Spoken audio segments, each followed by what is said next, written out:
اس نے فریش ہو کر maroon stylish سے شال اپنے کندھوں پر ڈالی تھی۔ سستی اور حرارت کی وجہ سے اس نے کپڑے تبدیل کرنے کی ضرورت محسوس نہ کی تھی۔ رات کے پہنے ہوئے کھلے پوائنچوں والے ٹراؤزرز کے اوپر گھٹنوں سے تھوڑی اوپر آتی بیبی پنک شرٹ میں ملبوس ہی نیچے کی طرف آئی تھی۔ شانوں پر گولڈن بال بکھرے تھے اور چند لٹیں چہرے کو بوسہ دے رہی تھیں۔ ابھی اس کے قدم آخری تیسری سیڑھی پر ہی تھے کہ اس کی سانسیں اوپر کی اوپر اور نیچے کی نیچے رہ گئیں۔ وہ بغیر پلکیں جھپکائے آنکھیں سکیڑتے یکٹک اسے دیکھ رہی تھی۔ چند منٹ لگے تھے اسے یہ سمجھنے میں کہ وہ جاگتی آنکھوں سے خواب دیکھ رہی ہے یا وہ سچ میں یہاں فارم ہاؤس میں موجود ہے۔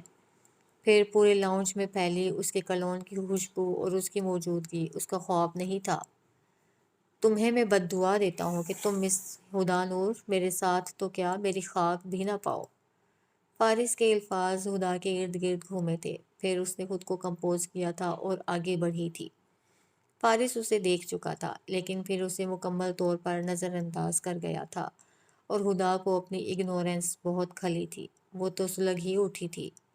اتنا ایٹیٹیوڈ، نہ کوئی سلام نہ کوئی دعا، وہ دل میں بڑبڑائی تھی۔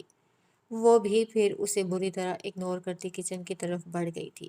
دل نے لاکھ شور مچایا تھا۔ اگلی صبح ہوٹل میں ریڈی ہونے کے بعد ان کے ٹور نے سجیکوٹ واٹر فال لیک کا رخ کیا تھا۔ ان کا اگلا رخ اس قدرتی نیلے پانی والی جھیل کی طرف تھا جسے دیکھنے کے لیے سیاح دور دور سے آیا کرتے تھے۔ ارد گرد پھیلے روح پرور سبزے اور بلند پہاڑوں نے ان کی طبیعت پر بہت حسین اثر ڈالا تھا۔ وہ دونوں چہکتے ہوئے بس سے اتری تھیں۔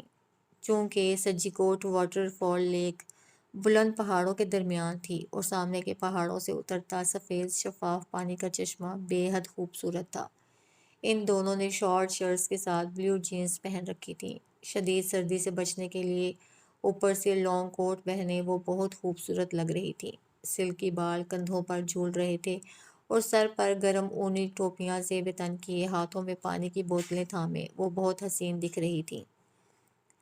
وہاں سب لڑکیاں اپنے اساتذہ کی ہدایت پر پہاڑ سے نیچے کی جانب بڑھ رہی تھیں، جبکہ ہالے اور آویزا اپنے ان حسین لمحات کو موبائل کے کیمرے میں مقید کر رہی تھیں۔ ان پتھریلی اور کھردری روش پر چلنا تھوڑا مشکل تھا لیکن لانگ شوز ہونے کی وجہ سے ان کے لیے چلنا تھوڑا آسان تھا۔ وہ سب آرام دہ چھوٹے چھوٹے قدم اٹھاتی پہاڑوں سے نیچے کی جانب سفر کر رہی تھیں۔ اس جھیل کی خوبصورتی سے لطف اندوز ہونے کے لیے راستہ بہت دشوار اور سخت تھا۔ اس حسین اور قدرتی پانی چھلکاتی جھیل تک پہنچنے میں بس تھوڑا سا ہی فاصلہ رہ گیا تھا۔ ہر طرف چلتی یہ دلکش ٹھنڈی ہوائیں روح میں اتر رہی تھیں لیکن وہاں پرواہ کسی تھی۔ سب اس حسین ٹور کو انجوائے کر رہے تھے۔ یہ ایک انتہائی خوبصورت جھیل ہے جس پر ملکہ پربت اور بہت سے پہاڑوں کا عکس پڑتا ہے۔ بہت سے پہاڑوں سے 200 فٹ کی بلندی سے بہت سی آبشاریں اس جھیل میں گرتی ہیں۔ 200 فٹ کی بلندی سے 3 آبشاریں بہتی ہیں جن تک پہنچنے کے لیے سیاحوں کو پیدل مشکل ترین سفر کا سامنا ہوتا ہے۔ خوبصورت دلفریب آبشار والی جھیل کے اطراف میں سرسبز و شاداب جنگلات اور مختلف پھلوں سے لدے باغات ہیں۔ بلند پہاڑوں سے طلوع ہونے والے سورج کی کرنوں سے آبشار کے جھرنوں سے شفق کے کئی رنگ طلوع ہوتے ہیں جو دیکھنے والے کی آنکھ میں ہمیشہ کے لیے گم ہو جاتے ہیں۔ اف آویزا میں نہیں چل پا رہی، یہ یخبختہ ہوائیں میری جان نکال دیں گی، ہالے اونچی آواز میں چلائی تھی اور وہیں پتھریلی روش پر آلتی پالتی مارے بیٹھی تھی۔ آویزا جو اس کا ہاتھ تھامے چل رہی تھی پلٹی تھی۔ ہالے تھوڑا سا رہ گیا ہے، 15 منٹ لگیں گے بس، پلیز ہم پہنچنے ہی والے ہیں، دیکھو کچھ لڑکیاں تو پہنچ بھی چکی ہیں، آویزا اسے پچکارتے ہوئے بولی تھی۔ نہیں، میں ایک قدم مزید نہیں چل سکتی، تم کوئی اور راہ نکالو، ہالے اپنے پیر دباتے بولی تھی۔ پھر ایک ہی راستہ ہے، میں تمہیں اٹھا لیتی ہوں۔ واو، کتنا مزہ آئے گا، آویزا شرارتی آنکھوں سے پرجوش ہوتی بولی تھی۔ ہیں؟ کیا مطلب؟ تم مجھے کیسے اٹھاؤ گی آویزا؟ تمہارا دماغ خراب ہو گیا ہے؟ ہالے اس کی بات سے بدکتی ہوئی بولی تھی۔ اوہ ہیلو میڈم، یہاں کوئی ہیلی کاپٹر تو آنے سے رہا، ایک میرا ہی واحد کندھوں کا سہارا ہے جنہیں تم ان 10-15 منٹ کے لیے جہاز سمجھ سکتی ہو۔ ایک تو آفر کرو، اوپر سے میڈم کے نخرے تو دیکھو، ذرا آویزہ اسے آنکھیں دکھاتے ہوئے بولی تھی۔ لیکن اگر تم نے مجھے گرا دیا تو پھر؟ ہاں نہ بابا نہ، میں یہ کام نہیں کر سکتی، خالے کے لہجے میں خوف واضح تھا۔ پھر یہی بیٹھی سردی کا مقابلہ کرتی رہو، میں تو جا رہی ہوں۔ آویزہ اٹھ کھڑی ہوئی تھی۔ اچھا رکو، میرا مطلب ہے تم بیٹھو، مجھے تمہاری بات منظور ہے، ہالے ڈرتے ڈرتے بولی تھی۔ آویزہ نے قہقہا لگایا تھا، جبکہ ہالے اس سے وعدہ لے رہی تھی کہ وہ اسے نہیں گرائے گی۔ پھر باقی کا سفر ہالے نے آویزہ کے کندھوں پر بیٹھ کر کیا تھا اور دونوں کے قہقہے پھوٹے تھے، اور باقی لڑکیاں بھی ان کی ان مستیوں پر لطف اندوز ہو رہی تھیں۔ جھیل کے اطراف میں مختلف کھانوں سے لبریز ہوٹلز موجود ہیں جہاں سیاح کھانے سے لطف اندوز ہوتے ہیں، اور وہاں ایک رہائشی ہوٹل بھی موجود ہے جہاں آج ان لوگوں کا ٹھہرنے کا پلان تھا، کیونکہ اتنا مشکل سفر کر کے آنا اور پھر ایک ہی دن میں واپس جانا بے حد مشکل ہے، اس لیے وہ لوگ آج یہیں پڑاؤ ڈالنے والے تھے۔ تقریباً 3 گھنٹوں کا مشکل ترین سفر کر کے وہ لوگ اس حسین مقام تک پہنچے تھے۔